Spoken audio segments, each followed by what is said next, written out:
Assalamualaikum warahmatullahi wabarakatuh. Perkenalkan, nama saya Desita Sari dengan NIM A111-2520076. Nah, jadi teman-teman, hari ini saya akan membawakan tentang kasus pelanggaran Pancasila yang terjadi di dalam sekitar kita. Tanpa berlama-lama lagi, mari kita masuk ke kasusnya. Nah, jadi teman-teman, contoh kasus yang saya ambil adalah pembuangan puntung rokok secara sembarangan. Mengapa saya mengambil judul seperti itu? Karena sebagian kebakaran yang terjadi di hutan diakibatkan oleh akibat puntung rokok yang dibuang secara sembarangan. Nah, Pancasila apa saja sih yang dilanggar dari membuang puntung rokok secara sembarangan? Pelanggaran yang pertama adalah sila kedua, kemanusiaan yang adil dan beradab. Karena merokok menghasilkan asap yang dapat merugikan diri sendiri dan orang di sekitar kita. Membuang puntung rokok secara sembarangan dapat mengabaikan kemanusiaan beradab karena mengabaikan hak orang lain atas udara bersih dan lingkungan sehat. Hal ini sejalan dengan Undang-Undang Dasar 1945 Pasal 28H tentang kesehatan. Yang kedua adalah pelanggaran sila kelima, keadilan sosial bagi seluruh rakyat Indonesia.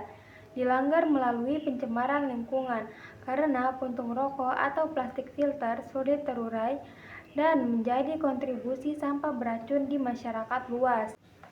Ini menciptakan ketidakadilan, di mana biaya kesehatan dan pemeriksaan mencapai 17,9 triliun per tahun yang ditanggung oleh seluruh masyarakat, dan kelompok miskin juga rentan terhadap polusi.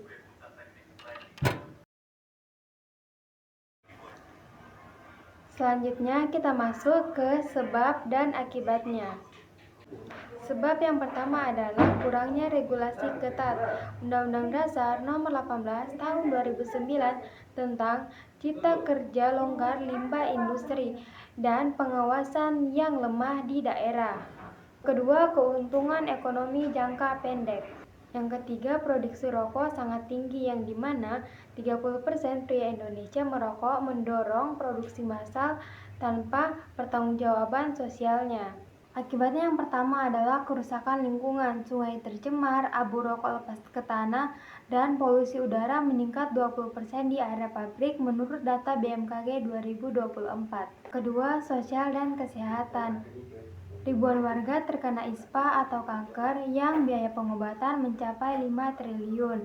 Penyimpangan yang terjadi, kelompok miskin lebih terkena dampak dan gini lingkungan melebar. Tiga, ekonomi dan hukum. Kerugian negara mencapai 100 triliun hilang dari bea cukai dan restorasi KLHK 2025. Hukuman ringan dapat memicu kasus yang serupa dan kurangnya kepercayaan publik kepada pemerintah menurun 25%. Dalam jangka panjang, turunnya produktivitas tenaga kerja dan kerusakan pariwisata. Alasan saya mengambil kasus ini karena kasus ini menggambarkan langsung bagaimana rokok sebagai sisa kehancuran hanya dari abu dan puntung rokok yang tidak terurai. Mirip dengan pencemaran nyata yang terjadi di Indonesia seperti kasus Sungai Citarum. Menurut data KLHK 2023, 30% limbah termasuk rokok. Kasus pabrik rokok ilegal di Sidoarjo 2024 yang dimana mencapai 1 ton limbah per hari yang dibuang secara sembarangan. Data KLHK bilang rokok menjadi kontribusi 15% sampah nasional. Dan ini pelanggaran Pancasila yang sering diabaikan dibandingkan dengan korupsi besar. Kesimpulannya adalah kasus ini merupakan pelanggaran Pancasila, sila kedua dan kelima yang sistemik, mengabaikan keadilan sosial dan kemanusiaan demi segelintir keuntungan. Sebabnya regulasi lemah, akibatnya bencana lingkungan dan kesehatan massal yang mahal biayanya. Ini adalah pelajaran bahwa Pancasila harus menjadi panduan nyata, bukan hanya sekedar slogan. Dengan memperkuat undang-undang lingkungan seperti larangan plastik, puntung rokok, dan edukasi via sekolah atau masyarakat sekitar. Kalau tidak, abu kecil ini bisa membakar fondasi bangsa.